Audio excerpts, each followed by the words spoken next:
Hablaremos del juramento, pero del juramento en Grecia. ¿Sabe usted que los antiguos griegos le atribuían al juramento una fuerza incomparable, capaz de obligar tanto a los hombres como a las divinidades? El juramento estaba compuesto por dos elementos. En primer término, la invocación del Dios como garantía de la palabra, y en segundo lugar, la imprecación, es decir, el consentimiento por parte del que juraba en recibir castigos merecidos si no decía la verdad o si faltaba a su promesa. Hay que decir que en Grecia, en lo histórico y en lo mítico, los castigos eran terribles. Tanto en Atenas como en Esparta, nadie podía desempeñar un empleo, ni ser soldado, ni gozar de los derechos de ciudadanía, sin someterse a la formalidad del juramento. En los asuntos criminales, por ejemplo, los sospechosos juraban con las manos extendidas sobre las entrañas de sus presuntas víctimas, y así aseveraban sus afirmaciones. Le juro que yo no he sido, por ejemplo. Esto, desde luego, contribuía a la rapidez de los juicios, porque si usted tiene como norma formal el que los sospechosos juren sobre las entrañas de las víctimas, deberá celebrar el juicio rápidamente, antes de que la víctima se descomponga. No de ideas, ¿no? No. Cuando un ateniense cumplía 20 años y no pertenecía a la categoría de los siervos, debía jurar fidelidad al Estado. Tengo aquí en mi poder el juramento el original, sí, es el original, de los ciudadanos de Atenas, que decía así: no deshonraré la profesión de las armas y no me ampararé jamás en una fuga vergonzosa. Combatiré hasta exhalar el último aliento por los intereses del Estado, unido a los demás y, si es preciso, solo. Hubo, a lo largo de la historia, algunas formas de jurar muy extrañas. Sí. Recordemos a Pitágoras, que juraba por el número 4, en el que veía el símbolo de la divinidad. Los discípulos juraban por su maestro. Y Sócrates, por ejemplo, juraba por el amor y la amistad. Un juramento que más se parece a un brindis, ¿no? Sí. En los poemas homéricos, para solemnizar un juramento, se bebía, pero también a veces se sacrificaba algún animal. Mientras el sacerdote hundía el cuchillo en la garganta del chancho, derramaba vino en el suelo y decía: que vuestra sangre y también la sangre de este chancho empapen la tierra si lo que juráis es falso. Además, quien infringía su juramento era considerado execrable y condenado a futuras venganzas de Zeus. Ustedes conocen las aguas del río Estigia, que era un río del infierno, como hemos dicho no hace mucho. Eran unas aguas que servían para pronunciar juramentos. Cuando un dios quería comprometerse, Zeus, el príncipe de todos ellos que velaba por los juramentos, enviaba a Iris, una diosa subalterna, a llenar un jarro con el agua del Estigia.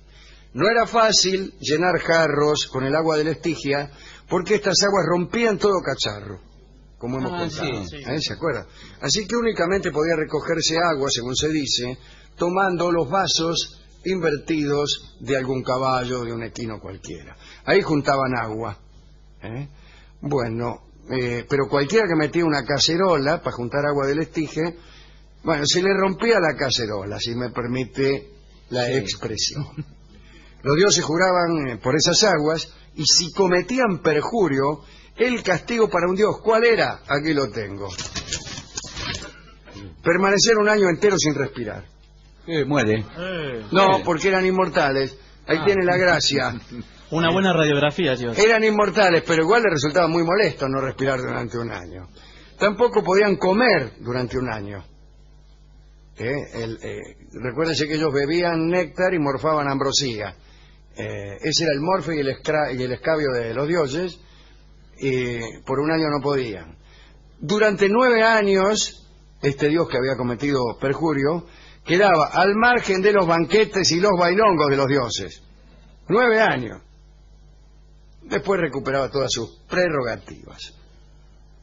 Veamos algunos episodios de los mitos que muestran la rigidez de los juramentos y el castigo para quien los olvidaba.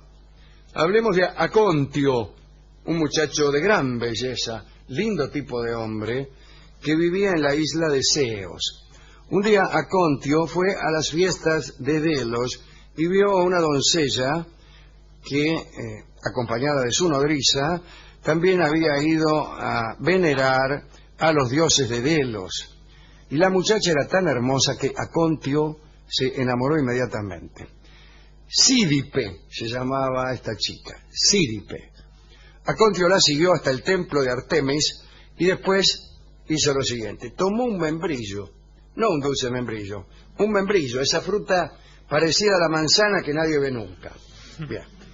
Con la punta de su cuchillo grabó lo siguiente en el membrillo. Sí. Escribió, el tipo, ¿no? Acontio, escribió esto. Juro por el templo de Artemis que me casaré con Acontio. ¿Eso el membrillo? Eso lo escribió en el membrillo. Correcto.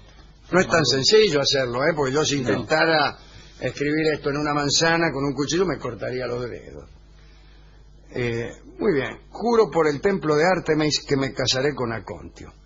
Y después lanzó el membrillo en dirección a la chica, a Sídipe. La muchacha tomó el membrillo, vio que estaba escrito y leyó. Y en aquellos tiempos aún se leía en voz alta. Como bien sabemos, nadie, hasta San Ambrosio, que fue el maestro de San Agustín, leía en silencio. Todos leían en voz alta. Y la chica leyó. Juro por el templo de Artemis que me casaré con Acontio. Y lo leyó justo en el templo de Artemis. Ella tiró el membrillo lejos, pero Acontio la señaló y gritó, pelito para la vieja. Acontio regresó a su patria y allí vivía consumiéndose de amor por esta chica a la cual consideraba su prometida. Sin embargo, el papá de Sídipe tenía pensado casarla con otro. Y ahí apareció la diosa Artemis.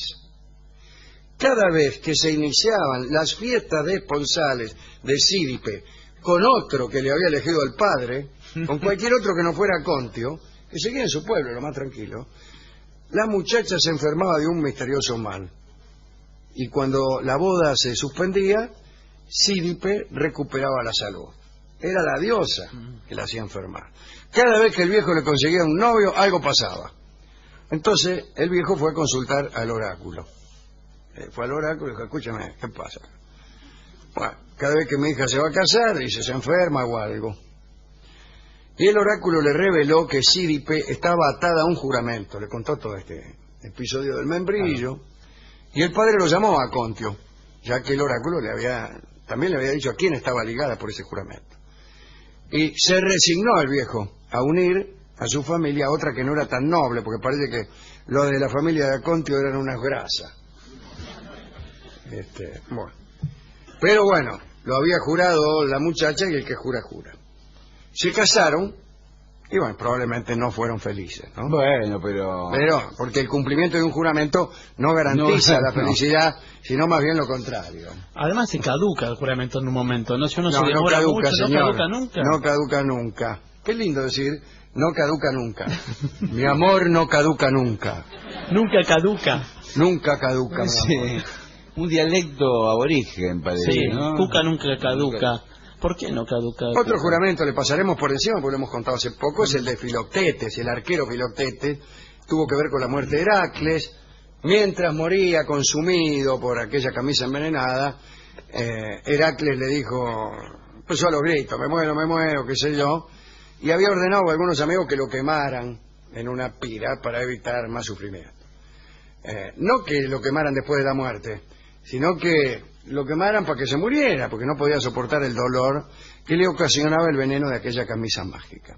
Todos se negaron. Qué valiente que era Hércules. Claro que era valiente. Qué valiente que era. Pero los amigos en vivo. dijeron, no, dice, mirá si te vamos a quemar, qué sé yo. Todos se negaron menos Filoctetes y le dijo, yo te voy a quemar. Juntó una rama y lo quemó. Siempre hay un amigo a mano. Como premio, Heracles le dio su arco y su flecha. Pero antes de morir, tuvo tiempo Heracles, mientras ardía, de hacerle jurar a Filoctetes, que era el único testigo de aquella muerte, le hizo jurar que jamás revelaría a nadie el emplazamiento de la pira, para que nadie fuera allá a rendirle homenaje. Dice, no me van a dejar tranquilo, ¿viste cómo es esto? El mausoleo, Heracles santuario. hecho una tea humana. Debió ser una escena digna de verse aquella, ¿no? Heracles ardiendo y reclamando juramentos de última hora a un Filoctetes que ya estaba lustrando el arco y la flecha, ¿no? Que había recibido como premio a su silencio y a su colaboración en este acto ígneo. Es decir, Heracles le regaló su arco y su flecha. Pasó el tiempo, la gente empezó, ¿no? Che, dice, vos no sabrás dónde está dónde yace Heracles, dónde fue la pira. Y Filoctetes no le dijo nada a nadie, pero un día ya le empezaron a preguntar, ¿de dónde sacaste ese arco? ¿De dónde sacaste esa flecha? Y me la dio Heracles, ¿y por qué te la dio? Y empezaron a sospechar que el tipo sabía, ¿no? ¿Dónde está enterrado? ¿Dónde está la pira? ¿Dónde fue? No, el tipo no decía nada, pero al final, cansado por las interrogaciones, caminó en silencio hasta el lugar donde había estado la pira y golpeó con el pie sin decir nada y todos supieron que allí había sido quemado Heracles. Filoctetes pensó que de este modo iba a eludir el castigo por no cumplir un juramento. Sin embargo, al poco tiempo fue castigado con una dolorosa herida en el pie que se hizo justamente con una de las flechas de Heracles que tenían esa propiedad, causaban heridas incurables.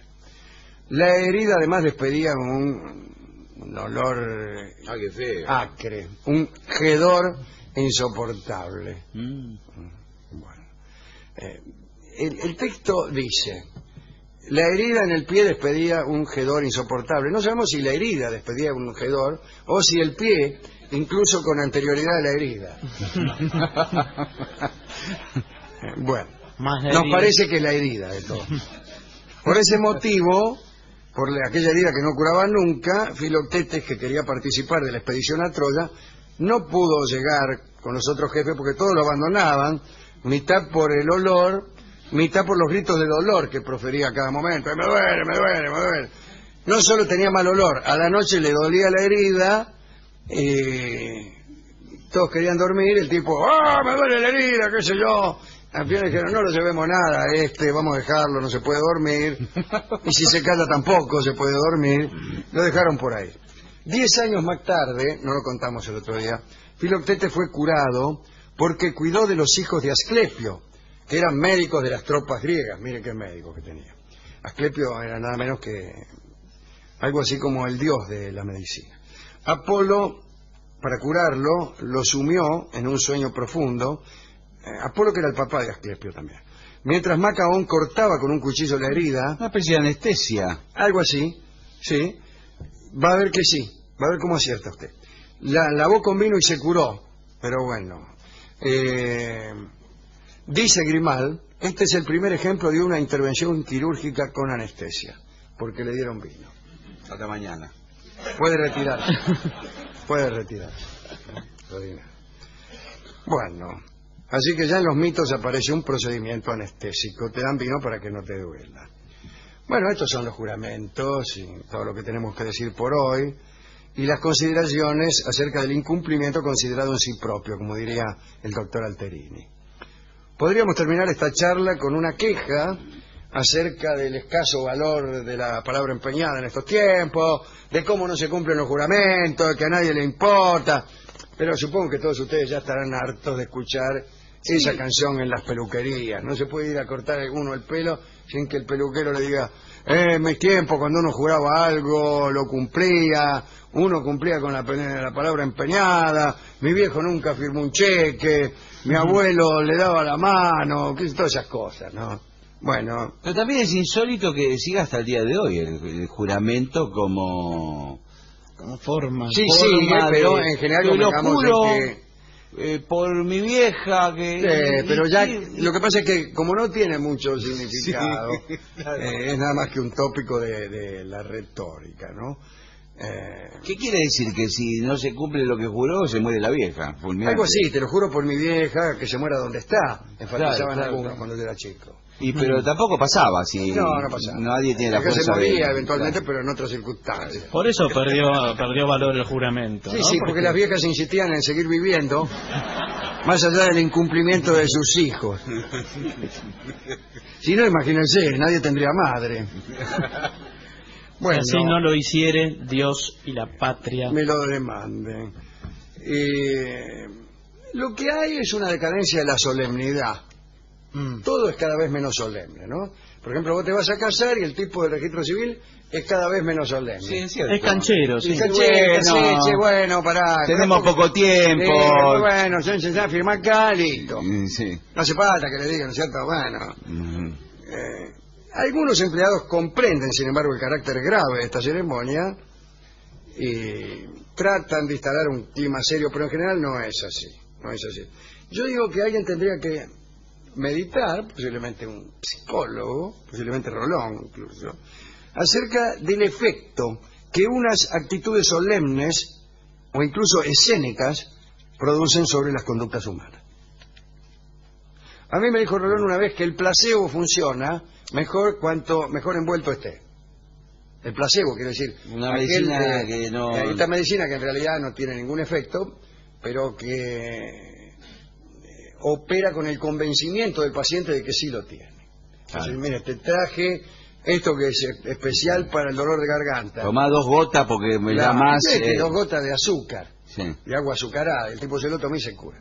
Pero es más eficaz si usted lo envuelve muy bien con un paquete que se tarde mucho, con un prospecto de 5 hojas. Sí, sí, sí. Y de eso se tipo encarga la publicidad, se lo ¿no? cree ¿No vio las farmacias ahora que son como unos shoppings? Son como supermercados las farmacias que uno no, todos claro, así. Hay una farmacia que vende patinetas. Claro. Skates vende. Para curarse de que Skates. No sé. eso carece de solemnidad. Yo me compro remedio en esa farmacia y no me hacen nada. En cambio, una buena solemnidad, incluso en lo artístico. Mira, a usted le va a gustar esto que le voy a decir. En lo artístico hay una solemnidad Sí. necesaria. Sí. Necesaria.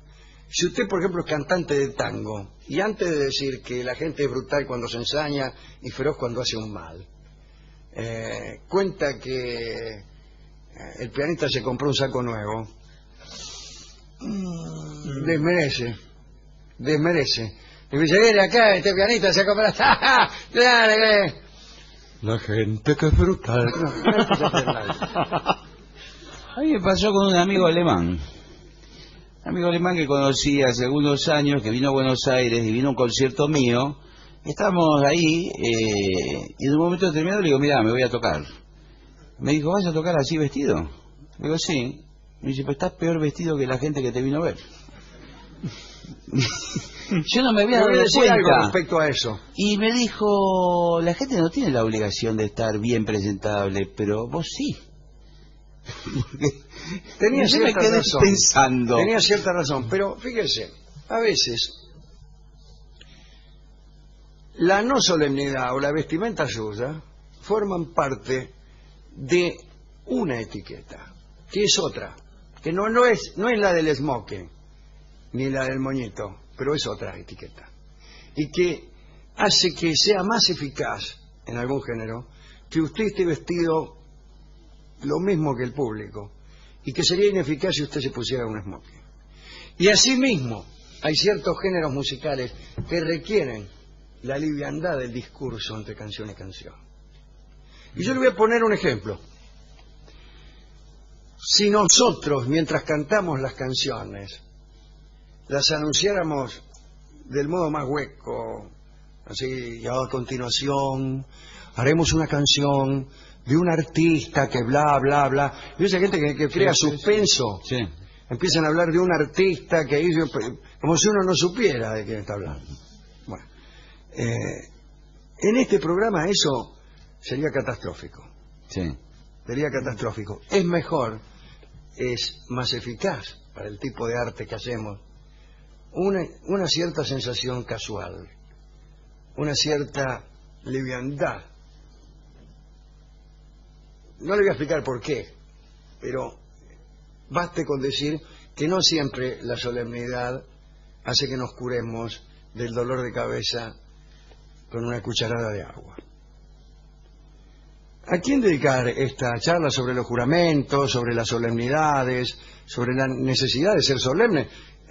Hay que ser solemne en el casamiento, en el bautismo, momentos que en la vida del hombre, no digo eran sagrados, se han ido desacralizando. Antes se moría un tipo, era sagrado. Entonces había un velorio, que ahora qué sé yo, ni velorio.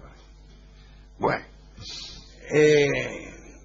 ¿a quién dedicar esta charla? Hemos ido a la discoteca y el tipo nos atendió con tanta solemnidad que nos aburrimos y nos fuimos inmediatamente.